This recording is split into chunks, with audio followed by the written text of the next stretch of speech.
തങ്ങളവരോട് വിനയം കാണിച്ചു. വലിയ വിനയത്തോടുകൂടെയാണ് തങ്ങൾ ജനങ്ങളോട് ബന്ധപ്പെടുന്നത്. വലൗ കുന്ത ഫള്ളൻ ഗലീദൽ ഖൽബി ലംഫളൂ മിൻ ഹൗലിക.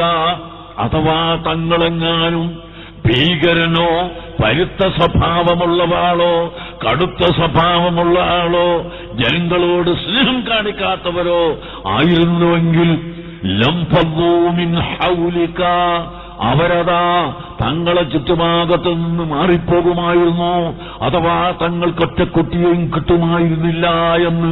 അതുകൊണ്ട് ഹബീബായ നബി സല്ലല്ലാഹു അലൈഹി വസല്ലം തങ്ങളുടെ സഹിഷ്ണുതയും അവിടുത്തെ സൽസ്വഭാവവും അവിടുത്തെ മഹത്വവും അവിടുത്തെ വീക്ഷണവും അതാണ് ജനങ്ങളെ ഇസ്ലാമിലേക്ക് ആകർഷിപ്പിച്ചത്. അതുകൊണ്ട് മുദരിസുമാരോടും മുതഅല്ലിമീങ്ങളോടും സാധാരണക്കാരോടുമെല്ലാം നമുക്ക് പറയാനുള്ളത്, നാം നമ്മുടെ വഴിക്ക് നീങ്ങുക, നല്ല നിലക്ക് ചിന്തിക്കുക, അതിനുവേണ്ടി പ്രവർത്തിക്കുക. അതിനെതിരായി വരുന്ന എല്ലാ കക്ഷികളെയും നാം അവജ്ഞയോടെ തള്ളിക്കളയുക. നേരത്തെ പറഞ്ഞതുപോലെ 40 കോടി ഉറുപ്പിന്റെ പള്ളി ഉണ്ടാക്കുമെന്ന് പറയുമ്പോൾ ഇവിടുത്തെ ഹൈന്ദവർക്ക് യാതൊരു എതിർപ്പുമില്ല. ഇവിടുത്തെ ഒരു മതസ്ഥനും എതിർപ്പില്ല.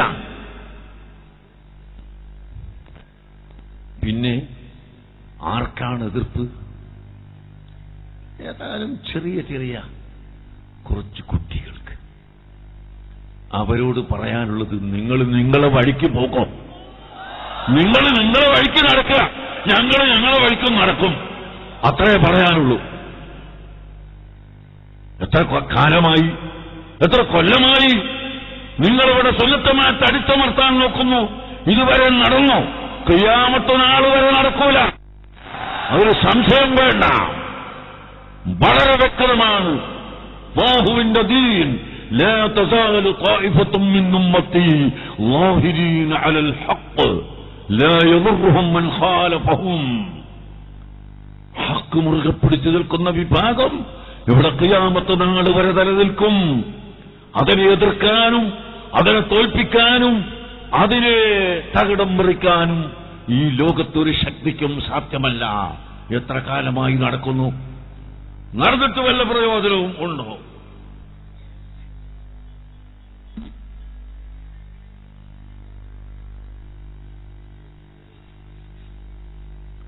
ഒരു പ്രയോജനവുമില്ല.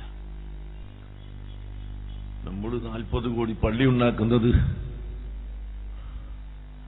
ഒരു വ്യക്തിയോട് 1000 രൂപ, അങ്ങനെ ചില ആളുകൾ ഒരു കുടുംബത്തിൻ്റെത് തന്നു, ചില ആളുകൾ ഒരു സെന്റിന്റെ വില ഭൂമിക്ക് 1,00,000 ഉറുപ്പിക വീതം തന്നു, ഇപ്പോഴും തന്നുകൊണ്ടിരിക്കുന്നു. മറ്റു ചിലർ ഒരു സുജൂദ് ചെയ്യാനുള്ള ഇടത്തിന് ഉള്ള സ്ഥലം 25,000 ഉറുപ്പിക തരുന്നു. ഇതൊക്കെ അള്ളാഹുവിന്റെ ദീനിന് വേണ്ടിയാണ്. അള്ളാഹ്, ഞാനൊരു അഹങ്കാരം പറയല്ല, അഹങ്കാരം പാടില്ല.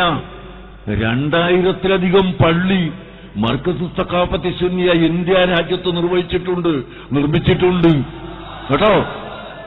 ആ 2000-ത്തിലധികം പള്ളികളിൽ 30 പള്ളി കോഴിക്കോട് സിറ്റിയിൽ.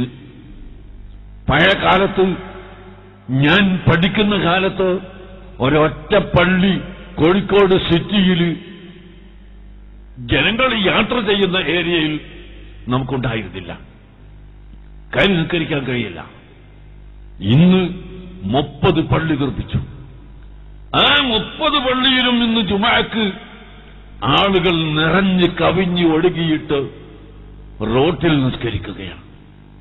അപ്പോൾ ഞങ്ങൾ സാധുക്കളോട് പിരിവെടുത്ത് എല്ലാ പാവങ്ങളോടും 1000 കഴിയുന്നവൻ 1000, ലക്ഷക്കാരൻ 1,00,000, എത്രയാണോ കഴിയുന്നത്. അൽഹംദുലില്ലാഹ്, ഇപ്പോൾ 30-ാം തീയതി ആ പള്ളിക്ക് തറക്കല്ലിടാൻ ഒരുങ്ങിയെന്ന വിവരം കേട്ടപ്പോൾ തന്നെ ഗൾഫിൽ നിന്നൊരു സഹോദരൻ ടെലിഫോൺ ചെയ്ത് എന്നോട് പറഞ്ഞു, അവിടുത്തെ വാട്ടർ സപ്ലൈ മുഴുവനും എന്റെ വകയാക്കണം ഉസ്താദേ, അവിടെ എടുക്കുന്ന വെള്ളം മുഴുവനും എന്റെ വകയാണ്, അതിനുള്ള എല്ലാ സൗകര്യങ്ങളും ഞാൻ ചെയ്യുമെന്ന് അദ്ദേഹം പറയുകയുണ്ടായി.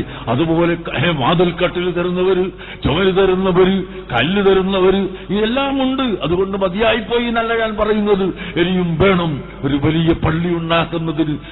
അതേ സമയത്ത് 1.25 കോടി ഉറുപ്പിക ചെലവാക്കിയിട്ട് ചാനൽ തുടങ്ങിയിരിക്കണം, അതിനൊരു വിരോധവുമില്ല. ഞാൻ പറഞ്ഞു പോവുകയാണ്, വേദന കൊണ്ട് പറയാ. 1.25 കോടി കൊണ്ട് ചാനൽ തുടങ്ങിയിട്ട് അതിൽ തുള്ളിക്കളിക്കുന്നതിന് യാതൊരു കേടുമില്ല, ഒരബദ്ധവുമില്ല. അല്ലാഹുവിന് സുജൂദ് ചെയ്യുന്ന ഒരു പള്ളി ഉണ്ടാക്കുമ്പോഴേക്ക് എന്തിന് മക്കളെ നിങ്ങൾ അതിനു വേണ്ടി 105 കോടിയാ? 105 കോടി, ശരിയാ, 105 കോടി. 105 കോടി, 1.25 കോടിയല്ല, 105 കോടി. അത് കൃത്യമായിക്കോട്ടെ, 105 കോടി. വിരോധമില്ല. നിങ്ങൾ നിങ്ങളെ വഴിക്ക് നീക്കോ, ഞങ്ങൾ ഞങ്ങളെ വഴിക്ക് നീങ്ങും. ലക്കും ദീനുക്കും വലിയ ദീൻ. അല്ലാഹു സുബ്ഹാനഹു വ തആല പരിശുദ്ധ ഖുർആനിൽ അതാണ് പഠിപ്പിച്ചത്. അതുകൊണ്ട് ഇവിടെ ഫിത്നക്കും ഫസാദിനും കലഹത്തിനും ആരും നടക്കാതെ നമ്മുടെ സമുദായത്തിന്റെ, നാടിന്റെ, രാജ്യത്തിന്റെ അഖണ്ഡതയ്ക്ക് വേണ്ടി, നന്മയ്ക്ക് വേണ്ടി നാം പ്രവർത്തിക്കുക. ആഖിറത്തിന് വേണ്ടി പ്രത്യേകമായി പ്രവർത്തിക്കുക. അല്ലാഹുവിന്റെ ഹബീബിനെ അങ്ങേയറ്റം പ്രിയം വെക്കുക. അല്ലാഹുവിന്റെ ഹബീബിനെ മദ്ഹ് ചെയ്യുക. دعته النصارى في نبيهم واحكم بما شئت مدحا فيه واحتكمي. എന്താണ് അല്ലാഹുവിന്റെ ഹബീബിന്റെ മദ്ഹിൽ എതിര് കവിഞ്ഞു പോവുക എന്ന് പറഞ്ഞാൽ, നസാറാക്കൾ വാദിച്ചതുപോലെ അല്ലാഹുവിന്റെ ഹബീബ് റസൂൽ ഇലാഹാണ് എന്ന് വാദിക്കലാണ് അതിര് കവിഞ്ഞ വാദം. അതിന്റെ ഇപ്പുറത്ത് ഫൻസുബ് ഇലാ ദാത്തിഹി മാ ശിഅത മിൻ ശറഫി ഫൻസുബ് ഇലാ ഖദ്രിഹി മാ ശിഅത മിൻ ഇളമി. ഏത് മഹത്വം നീ പറഞ്ഞാലും അത് ഹബീബായ റസൂലുള്ളാഹി സ്വല്ലല്ലാഹു അലൈഹി വസല്ലമ തങ്ങളെ അടുത്തേക്ക് എത്തുന്നില്ല.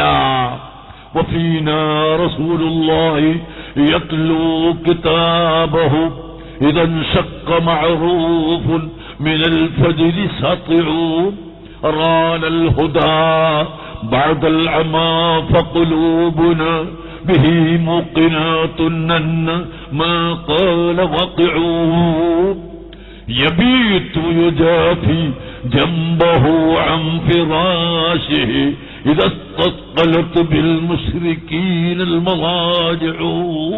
رواه البخاري عن عبد الله بن رواحة. عبد الله بن رواحة رضي الله عنه ഹബീബ് നബി സല്ലല്ലാഹു അലൈഹി വസല്ലം തങ്ങളെ സംബന്ധിച്ച് പഠിപ്പിച്ചത് എന്താണ്?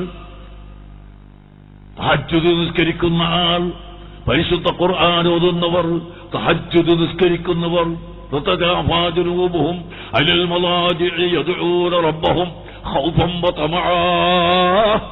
അതിനാ സമയത്ത് അല്ലാഹുവിനെ ഭയപ്പെട്ടുകൊണ്ട് എഴുന്നേറ്റ് തഹജ്ജുദ് നിസ്കരിക്കുന്ന ആളുകൾ, ആ നിസ്കരിക്കുന്നവരുടെ നേതാവാണ്, സയ്യിദാണ്, റഈസാണ് റസൂലുള്ളാഹി സ്വല്ലല്ലാഹു അലൈഹി വസല്ലം തങ്ങളും. ആ നബി തങ്ങളുടെ പ്രവർത്തനം ലഖദ് കാന ലക്കും ഫീ റസൂലില്ലാഹി ഉസ്വത്തുൽ ഹസന. അല്ലാഹുവിന്റെ റസൂൽ ചെയ്ത മുഴുവൻ പ്രവൃത്തിയിലും നിങ്ങൾക്ക് മാതൃകയുണ്ട്. ആ മാതൃക സ്വീകരിച്ചുകൊണ്ട് ഹബീബായ റസൂലുള്ളാഹി സ്വല്ലല്ലാഹു അലൈഹി വസല്ലമ തങ്ങളെ മുറുകെ പിടിച്ചുകൊണ്ട്, അവിടെ മഹബത്ത് വെച്ചുകൊണ്ട്, അവിടുത്തെ ആസാറുകളെയും അവിടുത്തെ മുഴുവൻ ബന്ധപ്പെട്ട വസ്തുക്കളെയും സ്വീകരിച്ചുകൊണ്ട്, പ്രിയപ്പെട്ട സഹോദരങ്ങളെ, നാം ജീവിച്ചെങ്കിൽ മാത്രമേ നമുക്ക് രക്ഷ കിട്ടുകയുള്ളൂ. ഇന്നല്ലദീന യുഅ്ദൂനല്ലാഹ വറസൂലഹു ലഅനഹുമുല്ലാഹു ഫിദ്ദുനിയാ വൽ ആഖിറ. ഈ ആയത്ത് എവിടെയാണ് പറഞ്ഞതെന്നറിയോ? ഇന്നല്ലാഹ വമലായികതഹു യുസല്ലൂന അലൻ നബിയ്യി യാ അയ്യുഹല്ലദീന ആമനൂ സല്ലൂ അലൈഹി വസല്ലിമൂ തസ്ലീമാ എന്ന ആയത്തിന്റെ തൊട്ട് പുറകാണ് ഇന്നല്ലദീന യുഅ്ദൂനല്ലാഹ വറസൂലഹു. അല്ലാഹുവിനെയും അല്ലാഹുവിന്റെ റസൂലിനെയും ഈദാഅ് ചെയ്യുന്നവർ ലഅനഹുമുല്ലാഹു ഫിദ്ദുനിയാ വൽ ആഖിറ, അല്ലാഹു തആല അവരെ ലഅനത്ത് ചെയ്തിരിക്കുന്നു, ദുനിയാവിലും ആഖിറത്തിലും ലഅനത്ത് ചെയ്തിരിക്കുന്നു. അവർക്ക് അങ്ങേയറ്റത്തെ ശക്തമായ അദാബുണ്ട് എന്ന് പരിശുദ്ധ ഖുർആൻ നമ്മളെ പഠിപ്പിച്ചത് അതാണ്. അതുകൊണ്ട് റസൂലുള്ളാഹിനെ ഈദാഅ് ചെയ്യുന്ന ഒരു വാക്ക് പോലും നിങ്ങളിൽ നിന്നും എന്നിൽ നിന്നും ഉണ്ടാകരുത് കേട്ടോ. റസൂലുള്ളാഹിനെ ഈദാഅ് എന്ന് പറഞ്ഞാൽ അവിടുത്തെ മഹത്വങ്ങളെ കുറക്കുന്ന ഏതെങ്കിലും ഒരു ചെറിയ വാക്ക് വന്നുപോയാൽ അവിടുത്തെ ഈദാഅ് ചെയ്യലാണ്. ഈദാഅ് ഉണ്ടായാൽ അല്ലാഹു സുബ്ഹാനഹു വ തആല നമ്മളെ ഇഷ്ടപ്പെടുകയില്ല, അല്ലാഹു നമ്മളെ പൊരുത്തപ്പെടുകയില്ല, അല്ലാഹു തആല നമ്മളെ അടുപ്പിക്കുകയില്ല. അതുകൊണ്ട് നാം എല്ലാവരും ഹബീബായ റസൂലുള്ളാഹി സ്വല്ലല്ലാഹു അലൈഹി വസല്ലമ തങ്ങളെ മഹബ്ബത്ത് വെച്ചുകൊണ്ട് അവിടുത്തെ ദീനിനെ മുറുകെ പിടിച്ചുകൊണ്ട് തമസ്സകൂ ബിദീനില്ലാഹ്,